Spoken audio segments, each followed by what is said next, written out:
This movie is a supernatural thriller. It involves a character played by Sarah Michelle Gellar of the name Joanne Mills. She has recurring visions of places that she's never been, people that she's never met before. And through these visions, she's got to solve a murder mystery, and it happens to be the murder of the woman from whom she is reincarnated. It's kind of weird if you think about it, that suddenly you can be joined by somebody else in the fabric of your soul. But you know, I think it's something that hasn't really been explored in movies before. The idea came from a friend of mine had lost someone close to him, and I wanted to write something about the dead reconnecting with the living. I was like, okay, reincarnation, and just kind of went from there. We used our own instincts about reincarnation as our guide for this movie.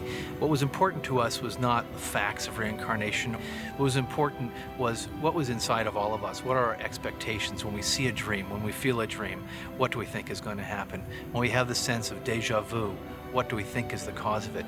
We played more with commonplace conceptions of these things rather than scientific research. I'm definitely aware of the concept, this idea that people are on some sort of path and journey, and you know, we're not all separate beings, but somehow there's a force out there that links things up, and the idea of trying to come back to correct something that happened to you in another life, so to speak. Just a little bit timing-wise, a little pause, and then you interrupt. You know, it was interesting, when I first sat down to talk with Asif, we talked more conceptual than actual story, and one of the things that I think we were both fascinated with is that life is cyclical, and you come and you live your life, and then you come back and you fix things from the past, and about how you need to finish what is supposed to be your life before you can really truly sort of transcend to what is essentially the next life. And it was just a concept that we were both so fascinated by.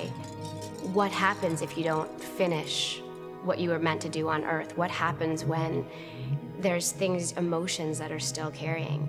The idea of a person losing someone that they love and wanting to have them back and finding another person. I'm a big Hitchcock fan, and so there's an element of vertigo that I latched onto, I suppose, within the screenplay.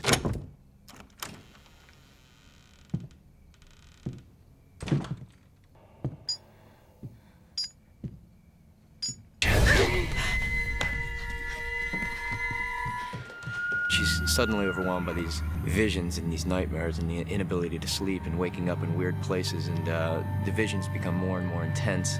She essentially is uncovering a murder that took place 25 years ago through these visions and these nightmares. And I think that that's rather terrifying when you're haunted by things that you don't understand.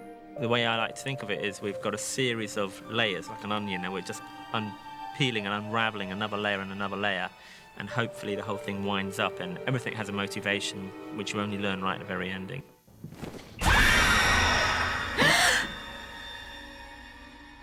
One of the most exciting things for me is I've been working with a fantastic production designer, Therese Dupre, and I like shooting on location. I'm not a big fan of studios. I'm old-fashioned. I like going out and finding a set, or finding a real place and adapting it to become a set. One of Asif's big points in my meetings with him is what is not seen should be frightening.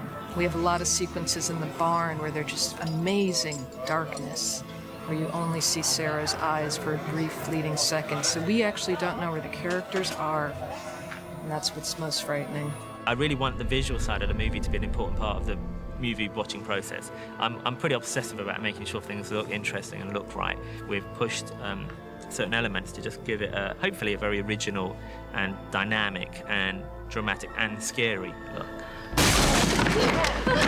Oh, yeah. Sarah Michelle Gellar plays against every other role she's played in this movie. It's almost what makes her perfect for this film is that it's so different than the roles that she's played before. She's got to play a simple girl, a girl who is out of place. She's in a landscape that's totally alien to her, and she really has to bare her soul in this movie.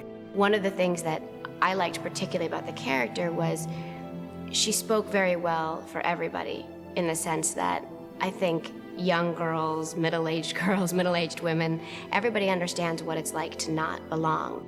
I think the reason she was attracted to this role is because it's so complicated and because this character goes through such extreme circumstances. Whoa, hey! Ready for that beer now? How's it going? She has this stalking ex-boyfriend named Kurt that sort of likes to follow her around a lot, all over the country.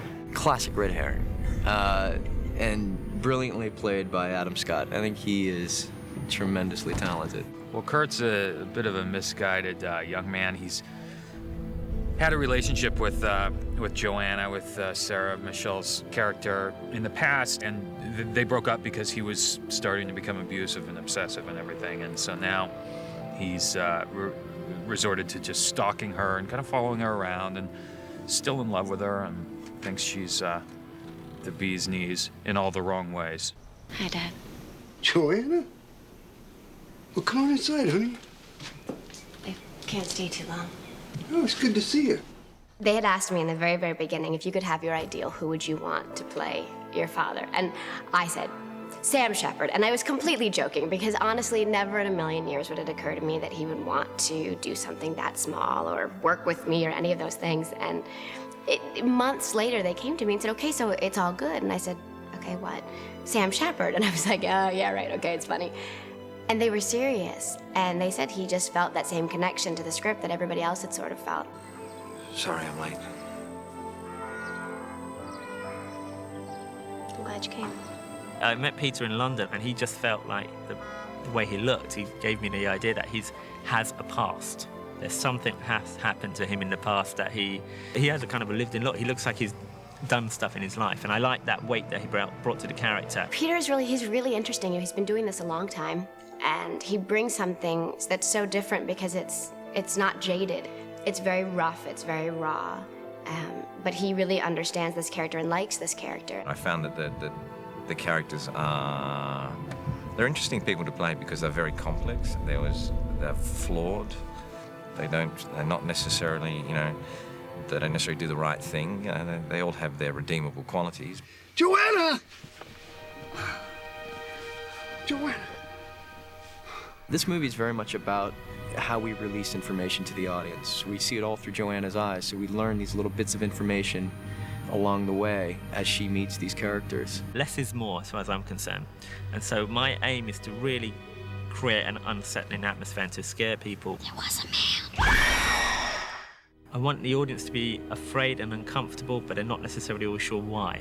I think that inherently what's happening scares the hell out of everybody. But I think at the same time there's an emotional core to this film. There's a love story here.